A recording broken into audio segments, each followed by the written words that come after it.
Here's what I learned about business and marketing through Meek Mill's new Championship album. It's your boy, Kevin Nee the Farm D, aka Kevin the Refugee, representing RefugeeHustle.com. If you guys don't know, I'm actually a huge hip-hop head. Back in the day, I actually used to download all the mixtapes. I used to go on datpiff.com, cop all the new albums and stuff. I follow everyone from like the OG rappers to the new school rappers like 21 Savage and all that, and all the SoundCloud rappers. I would consider myself a pretty avid fan of hip-hop, right? Meek Mill just dropped a new album called Championships, and it's actually really freaking good. I just thought it would be cool to just share some of the business lessons and marketing lessons I learned from Meek Mill's Championship album. So the first thing I was kind of thinking as I was going through this album was like, man, I used to listen to Meek Mill back in pharmacy school, Dream Chasers 1 and 2. Yeah! At the time, those were completely free. And how he used to sound back then is how he sounds now.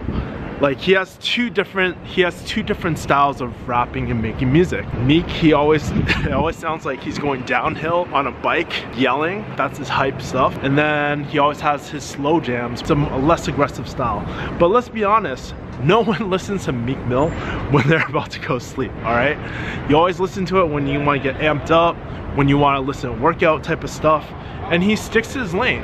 You know what you're getting with Meek Mill. And I think a lot of the time it's very same with business and positioning and branding. Like people love consistency. People love like going to McDonald's every day, getting shitty customer service, but getting the same Big Mac, chicken nuggets, or whatever the fuck you get. Just like Walmart as well. But also goes the same for luxury brands like LV or Mont Blanc or something like that. When people go to you, they want to expect one thing. And they want to expect the same thing over and over and over again. We're creatures of habit. We like things that are just reliable and things that we can just predict, right? And change is something scary to a lot of people, right? Like if I were to think about this as like a funnel, I think Dream Chasers 1 and 2, best opt-ins on this planet. Because I'm still listening to Meek 8 years later, right?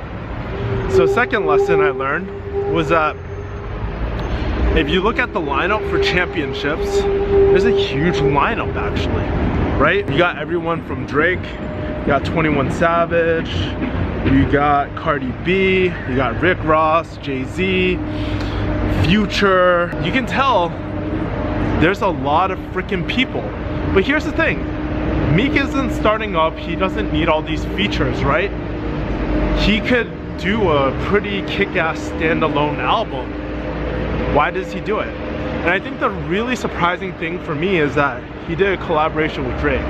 Now I know a lot of people shit on Meek because of the whole like 2013 or 2016 like rap beef with Drake.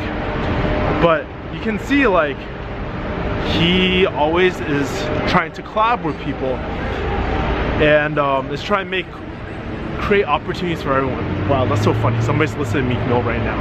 But anyways, like I think the same goes with business, right? Like you could be very successful by yourself, but I've been there. I've been that solopreneur, right? I've been that lone wolf, and it gets really lonely. So it doesn't really have to be that way. Why not help the other people around you if you have a chance to do that? And I think Meek during this album, he did a lot of cool stuff. And I think when you work with different people, you can create really kick-ass services. You guys can collab with each other. You guys have different strengths. And when you combine forces with someone, it makes it better. Ultimately, if you guys can work together, it makes a better product. It makes a better service, right? Listen to Meek Mill and 21 Savage. It's a knife. Man, that shit was fire, man. Right? Now, the last thing that I kind of realized from Meek, so everybody knows that he just recently got out of jail. Everybody was like, free Meek. He's not in a relationship with Nicki, and he had that whole like, everybody still clowns on him for that 2016 Drake beef, but I think there's something that we can really learn from that. One thing why I love listening to Meek, because in all his stories and everything from Dreams and Nightmares to his current music right now, he's always talking about the underdog story, right? Even his current situation, right? People thought he would never bounce back up from Drake. Well, guess what? This album is fucking fire, man. Literally, I was just bumping it for the last 2 hours on the way from LA to San Diego, and it was great shit, man. It was great shit. Because here's the truth about business. You're always going to have haters. There's going to be people that don't like you. And part of like creating a unique service or a product is being polarizing, right? One thing that Meek does really well is like, regardless of what other people think, he just goes on his own way. He just focuses what he's good at and keeps on producing content. And I think there's something about that, staying on track. No matter, even if you're like, people are clowning on you on the internet, or whether you got out of jail or anything, he always like reinvents himself every single day and keeps on moving forward. And I think if you want to, well, it's not I think, if you want to make it in this business world, you have to do that, you know? And it goes the same for my like YouTube videos and stuff. It's just like, why do I deal with haters? Because ultimately I know, like, whether people like me or not, I'm always helping people, right? I can't forget about that vision. I highly recommend that you guys listen to this album. It's really good. Listen to it not before you go sleep. Listen to it right before a workout, or maybe in the morning, and it'll just get you freaking hyped up, son. If you guys like me kind of, you know, taking these business and marketing type of things and putting it in every single day life or everyday life or relating it to pop culture, just let me know. I'll do more of these videos. If not, that's cool. But make sure to like this video, and I'll see you guys later. Peace.